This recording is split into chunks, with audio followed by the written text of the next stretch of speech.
안녕하세요. 아낌없이 크는 나무 아크나입니다. 오늘은 권채훈 작가님의 소설집 겨울선인장 중에서 단편소설 누가 울어를 준비했습니다.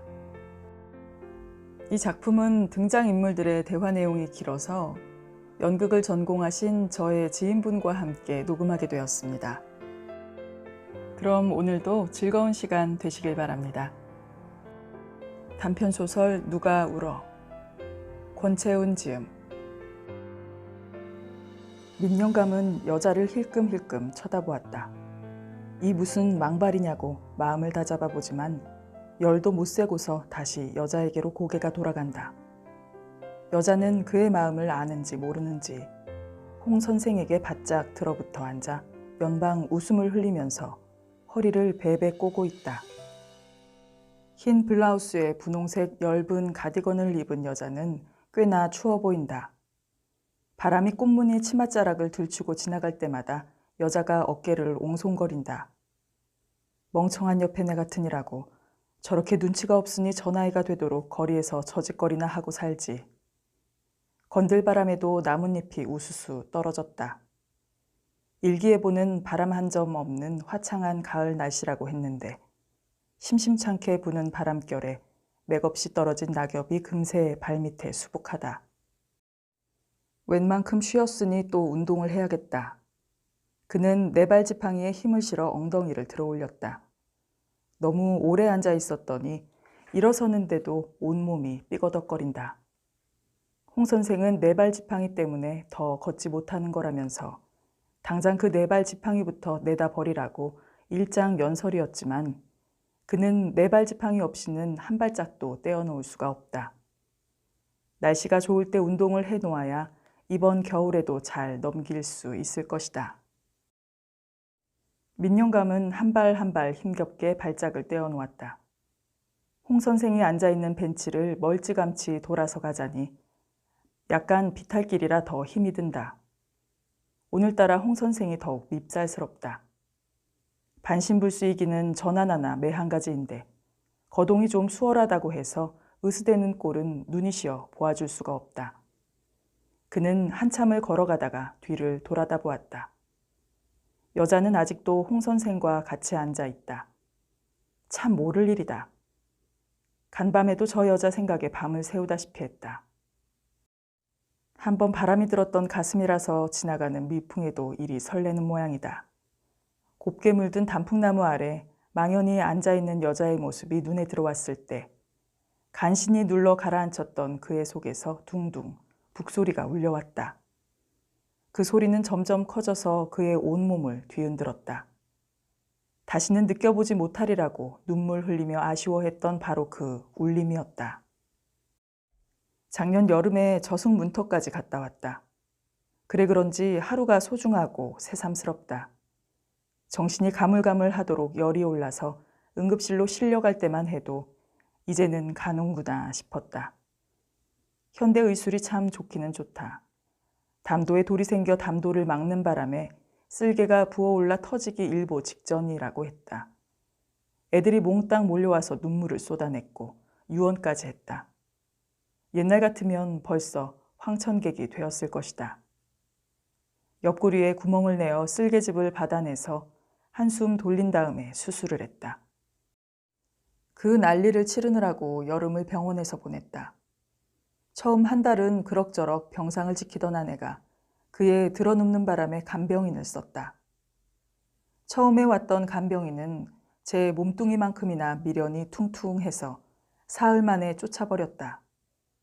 도대체 눈치라고는 눈꽃만큼도 없는 데다가 먹는 건 어찌나 밝히던지 짜증이 나서 견딜 수가 없었다. 다음에 온 간병인은 나를 불쌍히 여긴 하늘이 내게 보내준 천사였다. 지금도 아내에게 들킬세라 몰래 그녀를 생각하면 금세 눈물이 고인다. 여북하면 같은 병실을 쓰는 환자들까지도 간병인이 그의 아내라고 생각했을까. 하루에 한 번씩만 들르는 아내가 조금만 늦게 와도 욕지거리를 내뱉으며 화를 내던 게 언제였냐는 듯 민영감은 내처 아내가 병실에 오지 않았으면 했다. 그녀는 숙련된 간병인이었다. 환자의 눈빛만 봐도 어디가 불편한지 금방 알아채고 즉각 대처를 해주었다. 그뿐이 아니었다. 그녀와 같이 있으면 아픈 줄도 몰랐다. 당뇨로 인해 수술 부위가 쉬이 낫지 않았지만 되레 영원히 아물지 않았으면 하고 바랄 지경이었다. 그녀는 그의 얘기를 진지하게 들어주었다. 평생 동안 그렇게 오래도록 시시콜콜이 살아온 얘기를 해본 적은 처음이었다. 그녀는 그의 손을 꼭 잡은 채 두 눈을 맞추며 일일이 고개를 끄덕였고, 그래서 어떻게 됐는데요? 대단하셨네. 어머, 그랬구나.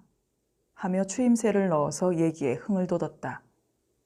그녀가 집에 가는 주말에는 왜 그리 하루가 길던지. 문병은 손자의 재롱도 눈에 들어오지 않았고 자꾸만 문 쪽으로 고개가 돌아갔다. 교대한 간호사가 부인이 어디 가셨느냐고 하면서 나보고 누구냐고 하던데 참 어처구니가 없어서. 도대체 어떻게 했길래 간병인을 부인으로 알아? 그는 아내가 장난스레 묻는 말에도 얼굴이 달아올라 어쩔 줄을 몰라 했다. 어머, 당신 또 열 오르는 거 아니야? 민영감은 속내를 들킬까 봐 두 눈을 질끈 감았다. 드디어 퇴원 날짜가 잡혔을 때 그는 아직도 많이 아프다고 엄살을 놓았지만 아내는 막무가내로 퇴원을 시켜버렸다. 집에 돌아와서 그는 달포도 넘게 자리보전을 했다. 도무지 밥이 목구멍을 넘어가지 않았다. 먹어야 살지 억지로라도 넘겨요. 이 양반이 왜 이래? 검사 결과는 깨끗한데 도대체 왜 맥을 못 추는 거야? 꼭 상사병 앓는 사람처럼. 민영감은 아내의 눈을 마주 볼 수가 없어 고개를 돌리곤 했다. 눈치 빠른 아내가 그 정도로 넘어가 준 것만도 고마웠다. 이렇다 저렇다 아무 말도 안 했지만 속으로는 다 늙어 병든 몸에 웬 춘심이냐고 비웃었을 것이다. 그녀가 보고 싶어 애 같았다. 그녀를 보면 기운이 불쑥 솟을 것만 같았다. 꼭 상사병 앓는 사람처럼. 민영감은 아내의 눈을 마주 볼 수가 없어 고개를 돌리곤 했다. 눈치 빠른 아내가 그 정도로 넘어가 준 것만도 고마웠다.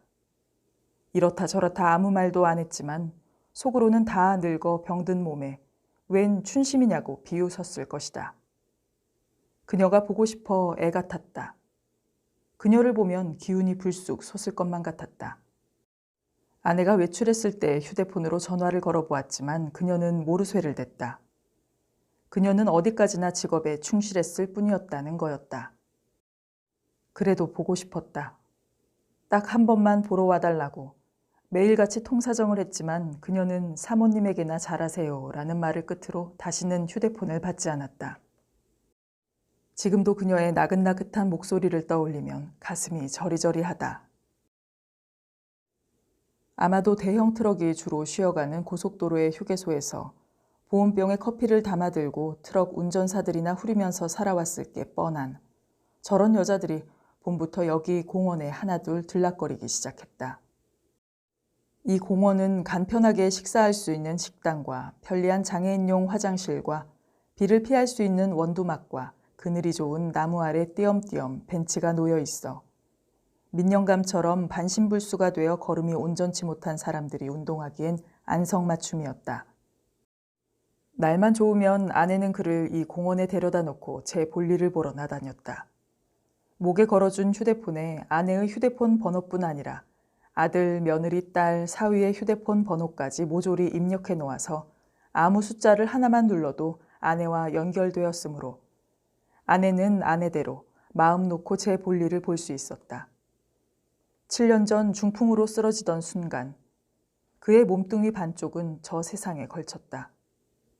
그는 저 세상에 걸쳐있는 반쪽을 빼내오려고 기를 쓴다. 남들이 좋다고 하는 건 모두 섭렵했지만 돈 없애고 힘만 들였지 조금도 나아지는 기색이 없다. 아내와 의사는 한패가 되어 이 병에는 운동이 제일이라면서 입만 열면 운동하라고 닥달이지만 말이야 쉽다. 전혀 말을 듣지 않은 반쪽을 끌고 한 발짝을 내딛기가 산을 끌고 가는 것만큼이나 어렵다는 걸 몸성한 그들은 땅띵도 못할 것이다.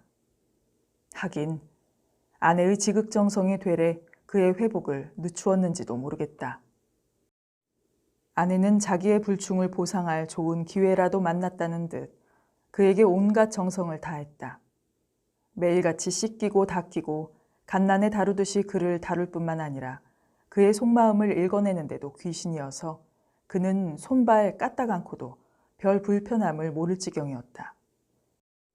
홍 선생 경우만 보더라도 아내와 일찌감치 사별하여 병을 얻었을 때는 옆에 있어줄 사람이라고는 간병인밖에 없어서 기를 쓰고 운동한 덕분에 혼자 나다닐 수 있게 회복되었는지도 모른다.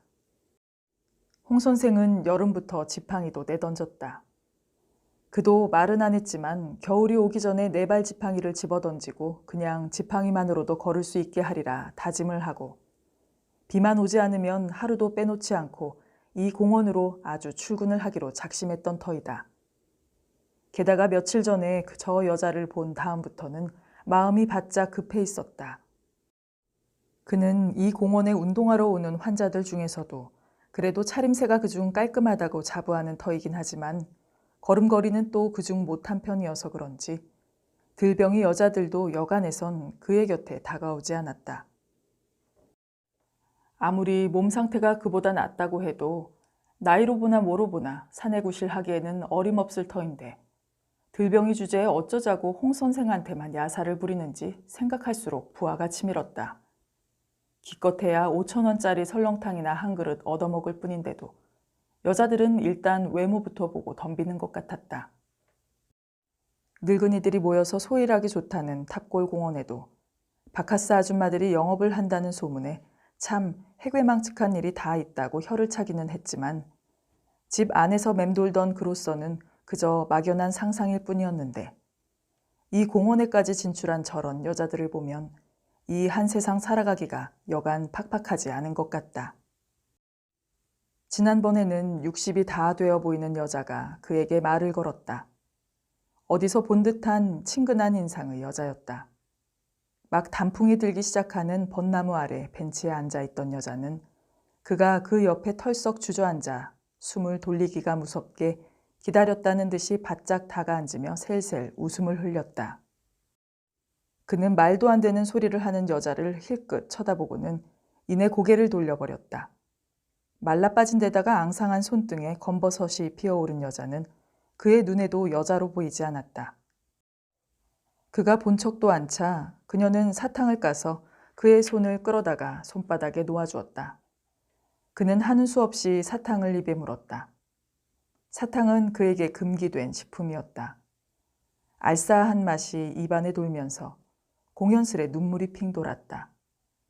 툭하면 눈물이 쏟아진다. 도대체 알 수 없는 것이 이 눈물바람이다. 병이 들고부터 시작한 이 눈물바람에 대해 아내는 숫째 내놓고 놀려먹는다. TV 연속극이나 가요 무대를 보면서 우는 것이야 그렇다 치고 조카가 대학 졸업을 앞두고 취직이 되었다고 인사를 왔는데 왜 눈물부터 쏟아졌는지 아내는 조카 앞에서 수습을 하느라고 깔깔대며 놀려댔지만 주체할 수 없는 이 북받침이 어디에서 연유하는지 그로써도 감감할 따름이다. 뜬금없이 쏟아지는 이 눈물은 아마도 이제까지 살아오는 동안 울어야 할 때 울지 않은 벌일지도 모르겠다. 그가 지척지척 일어나자 여자가 그의 지팡이를 붙잡았다. 조금 쉬었다 가세요. 그는 중심을 잃고 여자 쪽으로 쓰러지고 말았다. 엉겁결에 여자에게 안긴 그는 일어나려고 발버둥거리다가 혼자 힘으로 일어나지 못하는 자신에게 화가 나 눈을 질끈 감아버렸다. 여자는 미안하다는 말 한마디 없이 그를 꽉 끌어안았다. 여자에게서 달콤한 냄새가 났다. 나는 평생 동안 한 번도 내가 해보고 싶은 걸 못 해봤어요. 좀 일으켜줘요. 그는 몸을 비틀며 웅얼거렸다.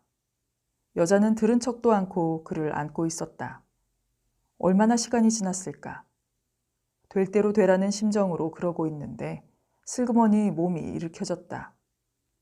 벤치에 그를 기대어 앉혀놓은 여자는 아무 말도 않고 일어서서 붙잡을 틈도 주지 않고 쌩하니 가버렸다.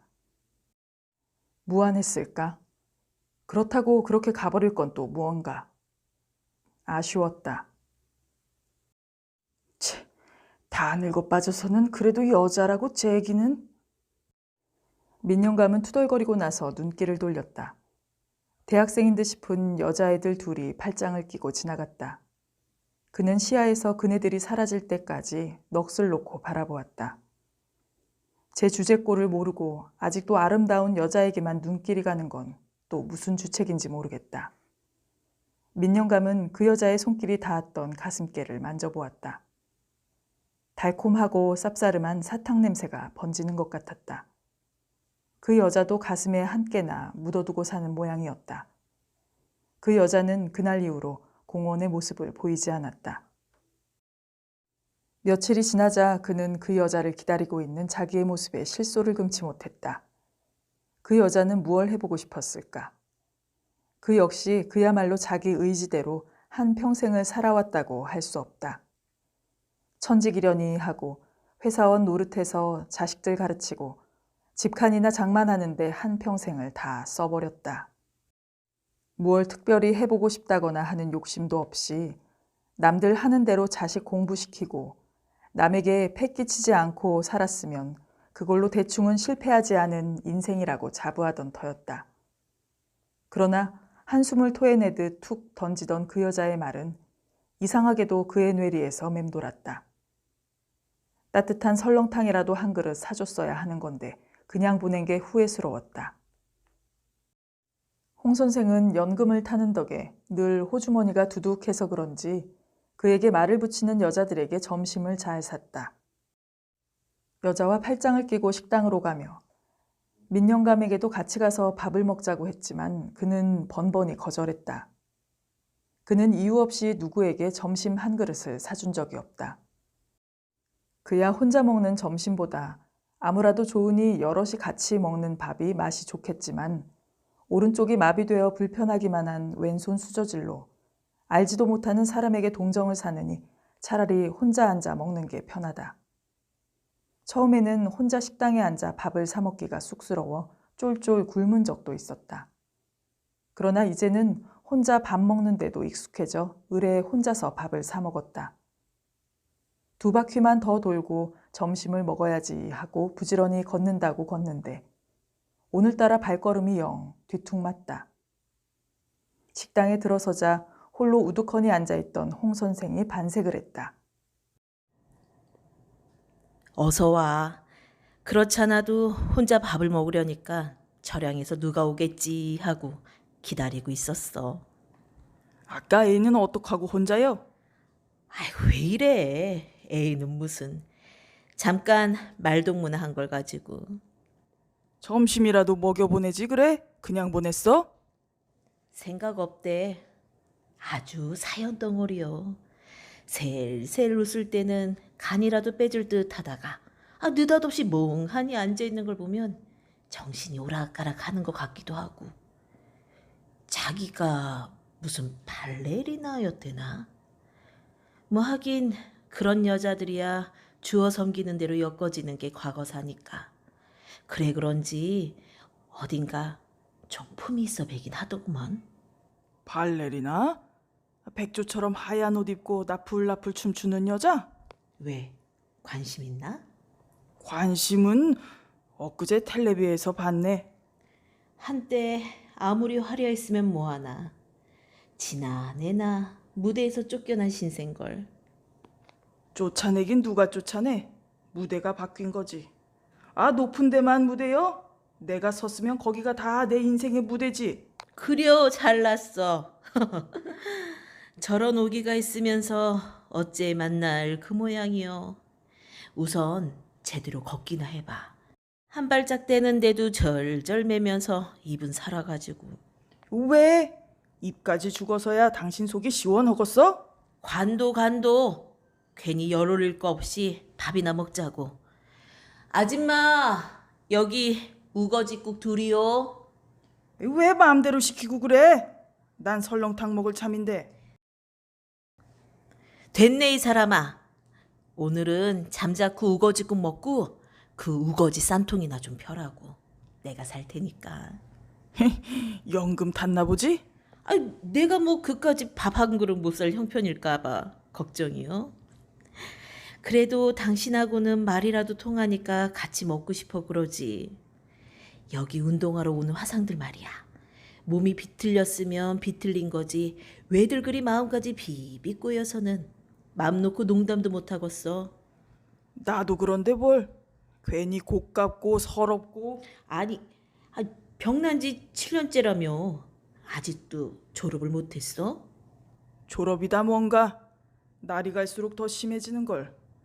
나뭇잎이 우수수 떨어져도 낙엽이 바람에 이리저리 몰려다니는 걸 봐도, 젊은 애들이 다정하게 손잡고 걸어가는 걸 봐도 주르르 눈물이 쏟아져. 이런 주책 바가지 같으니라고.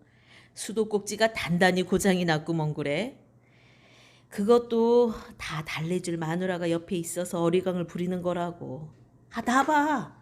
혼자 끓여 먹고 혼자 나다니고 내가 울든지 말든지 아무도 신경을 안 써. 자식놈들이야 뭐 저 살기 바빠서 어쩌다가 전화나 한 번 하면 그만인 거고. 결국 인간은 혼자 사는 거요. 당신이나 나나 어떡하든 남의 신세 안 지고 살다 가는 일만이 우리에게 남겨진 마지막 과제라고. 거 마지막 같은 소리 하들 말어. 안 그래도 요즘 들어 몸이 자꾸 무지근한 게 꼭 땅속으로 빠져들어가는 기분인데. 우울증이구먼. 우울증엔 연애가 특효약인데. 어떻게 연애나 좀 해보지 그래? 실없는 소리 작작해. 연애는 무슨 가당차는 연애요. 아이고 아이고 아이고 얼굴 빨개지는 것 좀 봐. 아직 순정은 살아있구먼 그래. 놀리지 말어. 사람 놀리는 게 취미요? 민영감은 속마음을 들켜버린 것 같아 버럭 화를 냈다. 우거지국을 한 숟갈 떠넣었지만 무슨 맛인지 통 알 수가 없었다. 넥타이를 매달라는 말에 아내는 잘 보이고 싶은 사람이라도 있느냐고 하면서도 화려한 색깔의 넥타이를 매주었다. 오랜만에 넥타이를 맨 터라 갑갑했지만 좀 느슨하게 해놓으니 그런대로 견딜만 했다. 늘 입던 점퍼 대신 모직 재킷을 입혀준 아내는 호들갑을 떨었다. 와, 당신 젊어 보이고 멋지네. 이제부터 공원에 갈 때는 이렇게 차리고 갑시다. 벤치에 앉아있으면 환자 같지도 않고. 누가 알아? 로맨스라도 생길지. 왜 이래? 하도 기분이 울적해서 기분 전환 해보려고 넥타이 한번 매본 걸 가지고. 아유, 알았어요. 삐치기는. 먼저 내려가요. 나도 좀 차려입고 내려갈 테니까. 오늘 꼭 들여다봐야 할 결혼식이 2군데예요. 주말마다 고지서가 나라더니 생활비보다 부조금이 더 많이 나간다니까요. 거울에 비친 자기의 모습에 민영감은 그런대로 만족했다. 내친 김에 그는 미소까지 지어보았다. 기분이 한결 좋아졌다. 결혼식에 가려고 차려입고 나선 아내는 환갑 진갑 다 지난 할망구답지 않게 날씬하고 멋졌다. 민영감은 심술이 나서 한마디 하지 않을 수가 없었다. 또 옷 샀나? 지난번에 큰애가 한 벌 해줬잖아요. 어때요? 예뻐요? 예쁘긴. 나이가 몇 살인데 애들처럼 그런 걸 입고 나서 나이에 걸맞는 옷을 걸치고 다녀야지. 멋대가리 하고는 돈 안 드는 말도 못 해줘요? 하여간에 인색한 사람은 빈말도 않는다니까. 공원에 그를 내려놓고 멀어져 가는 아내의 차를 멀거니 바라보고 있자니 또 눈물이 났다.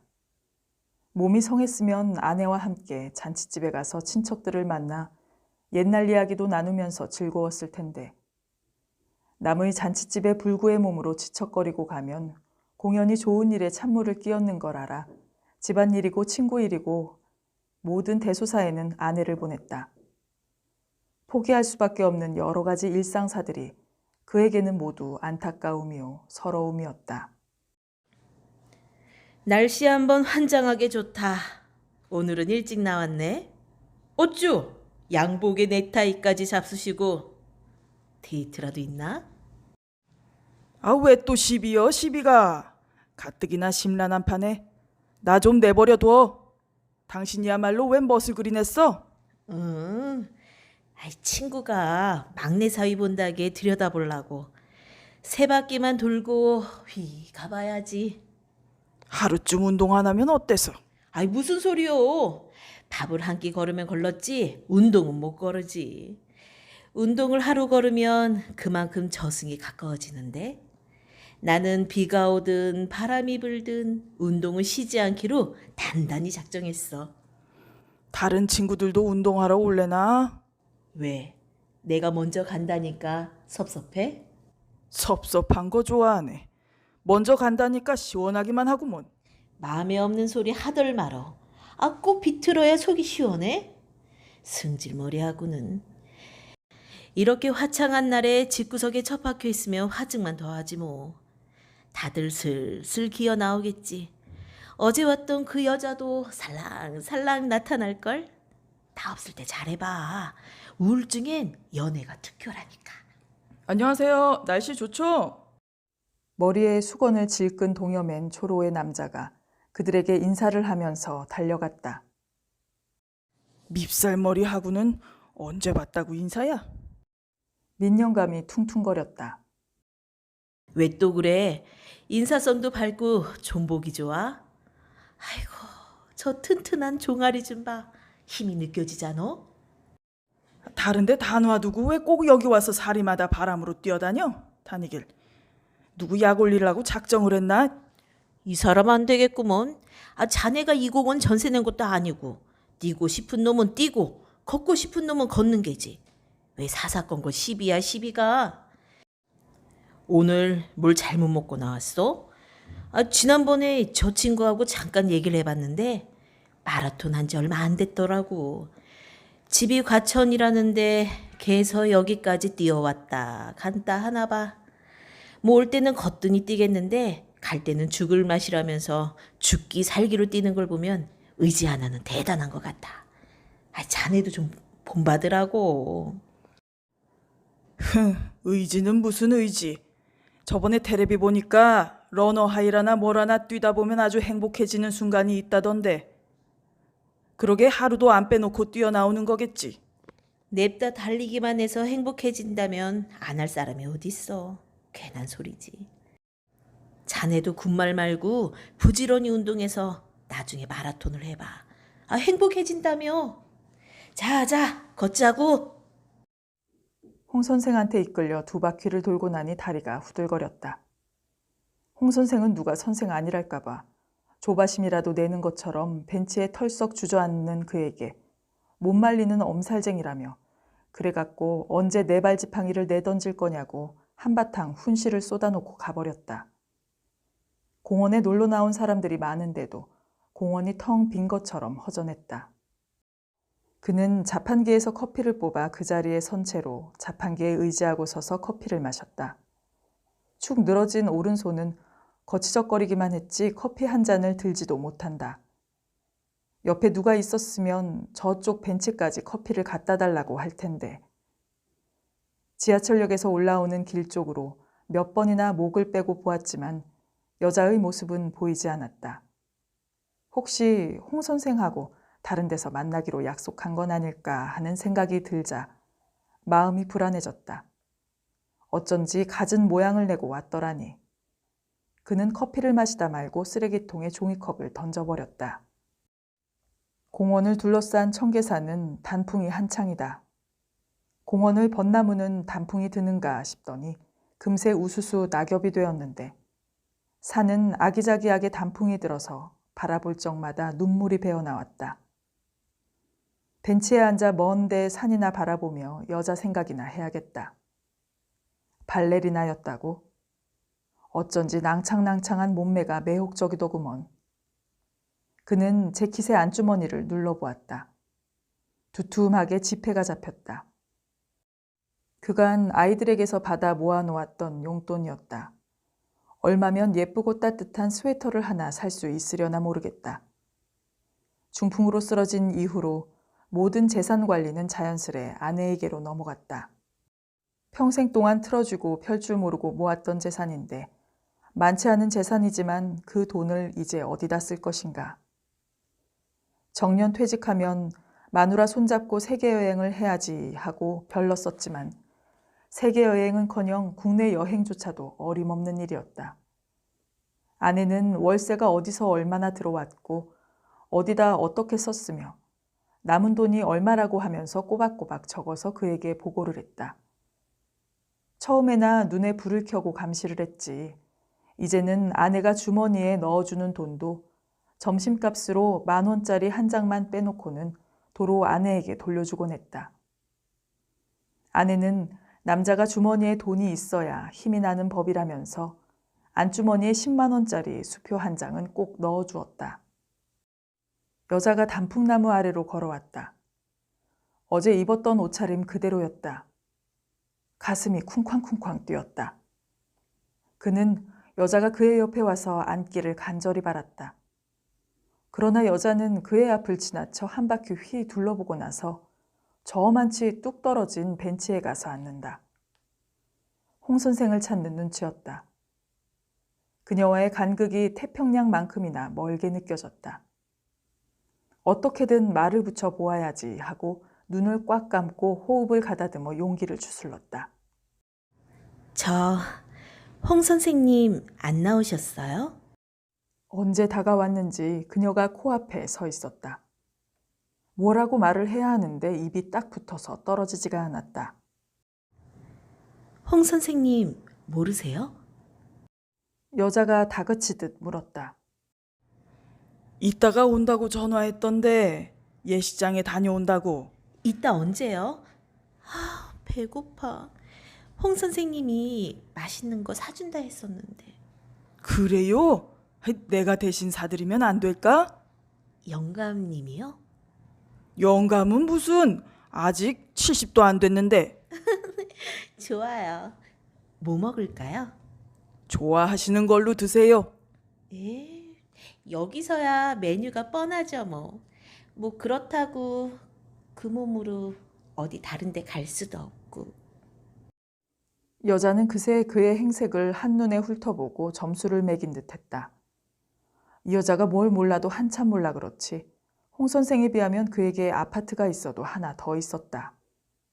집에라도 한 채 떡하니 떼어주고 옆에 두고 싶은 이 마음을 어떻게 전해야 하나. 그는 입이 말랐다. 민영감네 집 바로 옆 건물의 주인 박 씨는 80객인데다가 중풍 맞은 지 10년째라 겨우 대소변이나 가리는 처지인데도 며느리의 주선으로 시중들 새 마누라를 들였다. 단돈 3천만 원에 계약서까지 쓰고 죽을 때까지 보살펴 주기로 했는데 그 마누라의 심성이 어찌나 고운지 2년 전에 죽은 본 마누라보다 더 살뜰히 영감을 거두어 요즘 들어서는 바깥 출입도 하게끔 병세가 좋아졌다. 시중을 들어달라는 것도 아니고 그저 매일매일 마주보고 도란도란 말동무나 해준다고 하면 얼마나 좋을 것인가. 뭐 하세요?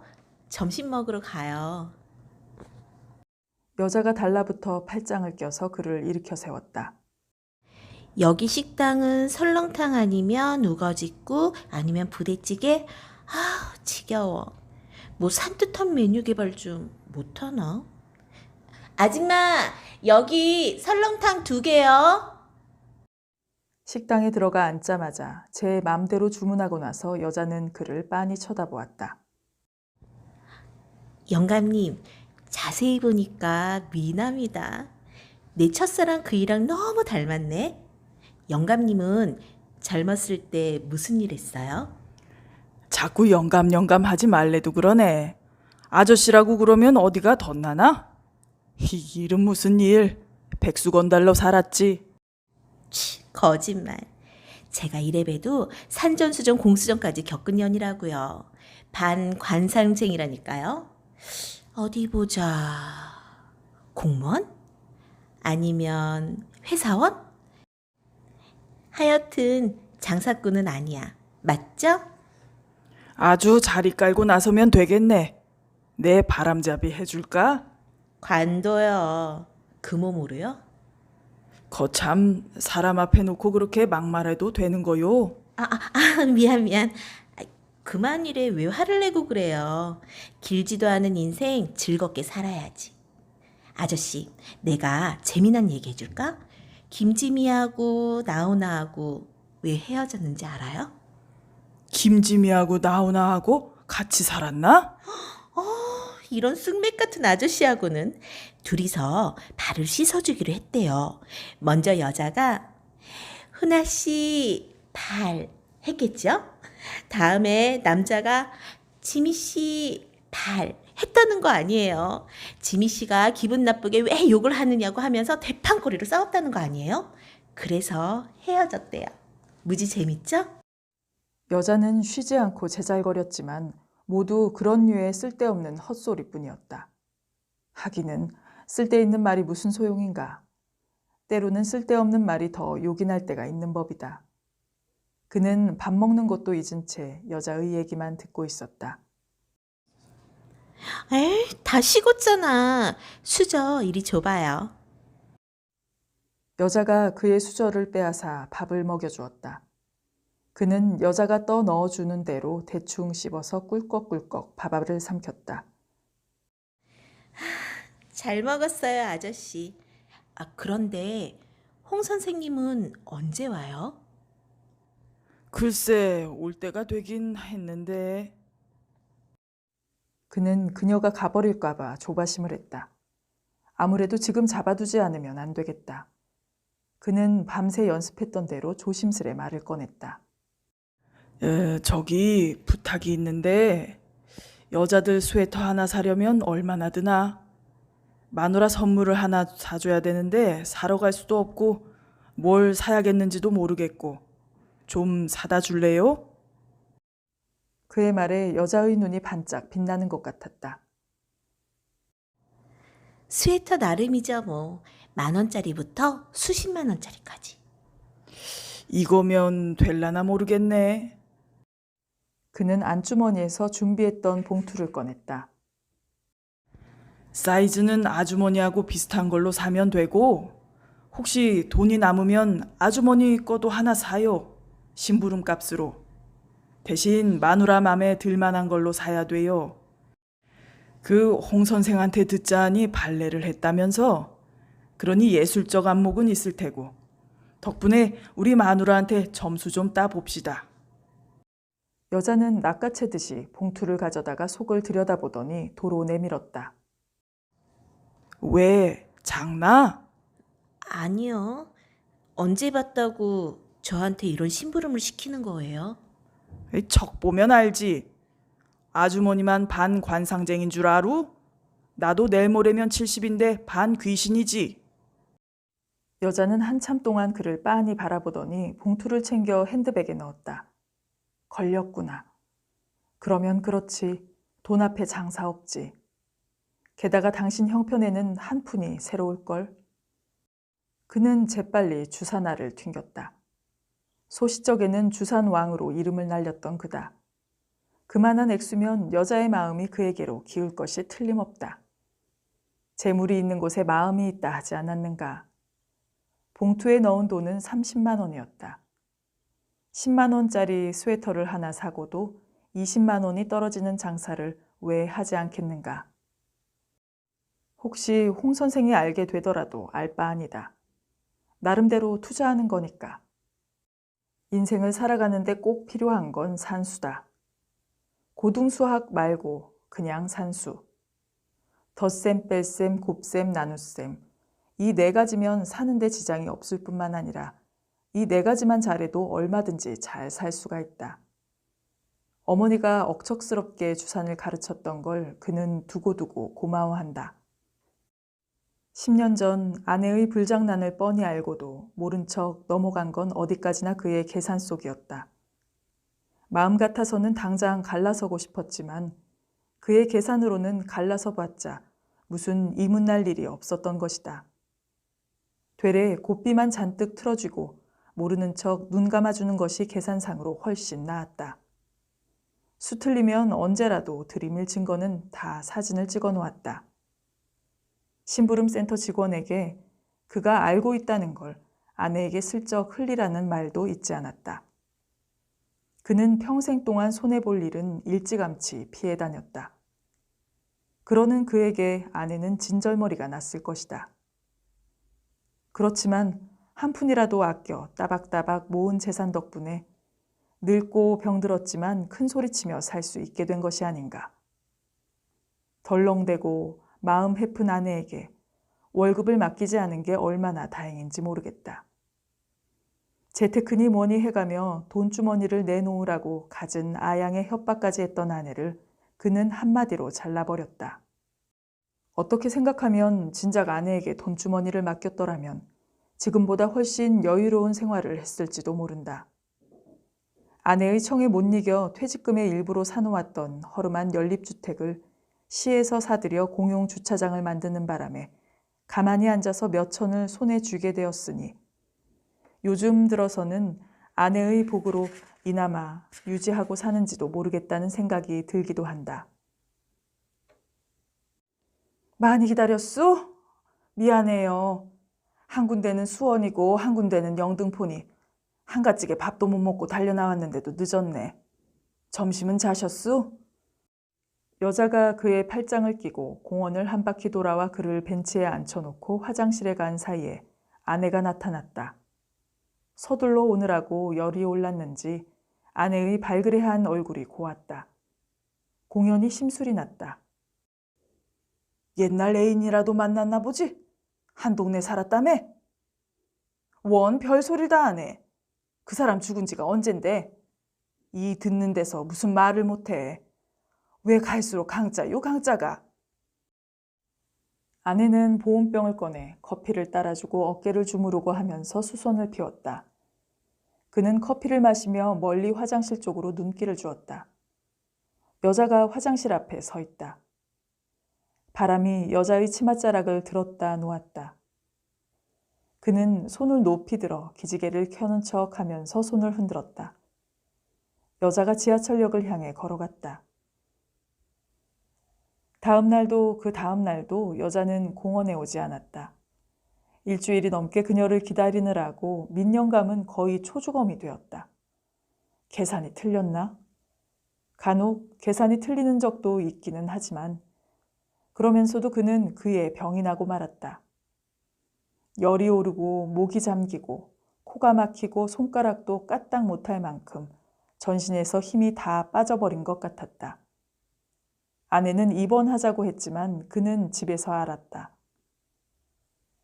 병원이라면 멀리서 간판만 봐도 진저리가 쳐졌다. 그까짓 돈 30만 원이야 떡 싸먹은 셈 치면 되겠지만 여자를 다시 볼 수 없을 거라는 생각에 자꾸 눈물이 났다. 공원에 가고 싶어. 단풍도 다 졌겠네. 아니 이 양반이 그 몸을 하고 어디를 나가겠다는 거예요. 터뜨려서 폐렴이라도 되면 어쩌려고. 가끔씩 홍 선생에게서 안부 전화가 왔지만 그 여자가 공원에 나왔는지를 물어볼 수가 없었다. 무슨 사정이 있어서 바로 못 왔겠지만 여자는 틀림없이 고운 스웨터를 사가지고 왔을 것이다. 그도 아니라면 그 돈으로 그녀의 따뜻한 스웨터라도 하나 사 입었든지 그녀가 입은 포근한 스웨터의 등에 손을 대봤으면. 몸은 불편했지만 식욕 하나만은 왕성했는데 입맛이 싹 가셔버렸다. 아들 내외도 근심 어린 얼굴로 왔다 가고 초밥을 사온 시집간 딸은 턱을 받치고 앉아서 억지로 초밥을 먹였다. 아빠 왜 그래? 초밥 좋아하잖아. 빨리 기운 차려서 단풍놀이 가자. 이번 가을엔 아빠가 공원에서 운동하시길래 어디 모시고 나가지도 않았네. 저 남쪽엔 아직도 단풍이 남았대요. 얼른 드시고 우리 밖에 나가요. 너희 아빠 아무래도 상사병인 것 같다. 저렇게 맥없이 눈물만 내리 흘리고 있는 거 봐라. 엄만 망측하게 무슨 그런 말을 하오. 네가 뭘 몰라도 한참 모른다. 몸이 늙었다고 마음도 늙었는 줄 아니? 지난번에 보니까 늙은이들 꼬시려고 갈량갈량한 여핀네들이 공원에서 어정거리던걸? 그는 물끄러미 아내의 얼굴을 바라보았다. 근 40년을 같이 살아온 세월은 구태여 말을 하지 않아도 그 속내를 들여다볼 수 있게 하는가 보았다. 한때 잠깐 한눈을 판 적도 있었으니 어쩌지 못하는 마음을 더욱 이해할 수도 있겠지. 아내의 얼굴은 평온했다. 언뜻 아내에게는 속을 털어놓아도 괜찮지 않을까 하는 마음이 다 일었다.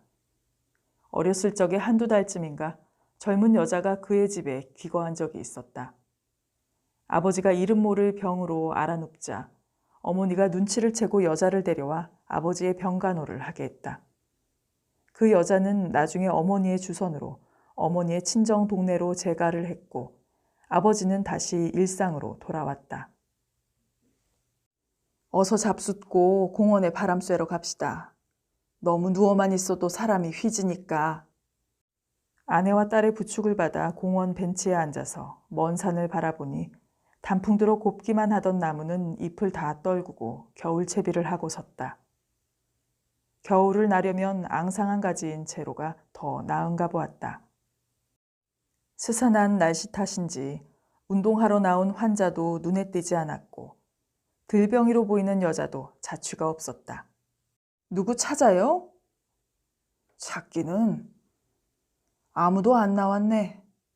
나처럼 다들 감기에라도 걸렸나? 아, 아침나절에 당신 잠들었을 때 홍 선생님한테 전화 왔었는데 누구라더라? 김 선생님이라든가? 누가 죽었다고 그러던데 다들 거기 문상 갔나 보네. 또 눈물이 쏟아져 내렸다. 김 선생인지 박 선생인지 별로 친하게 지내지도 않던 사람이 먼 길을 떠났다는데 왜 이렇게 눈물이 쏟아지는 걸까? 당신 또 울어? 차에 실려 돌아오면서도 자꾸 백미러로 눈이 갔다. 이제 이 공원도 올해는 마지막이다. 날이 추워지고 눈이라도 내리면 바깥 출입은 끝이다. 봄이 오면 그 여자도 다시 나올까? 이 겨울을 잘 넘길 수 있으려나 모르겠다. 민영감은 가까스로 몸을 돌려 뒤를 돌아다 보았다. 얼핏 분홍색 스웨터를 본 것도 같아서였다.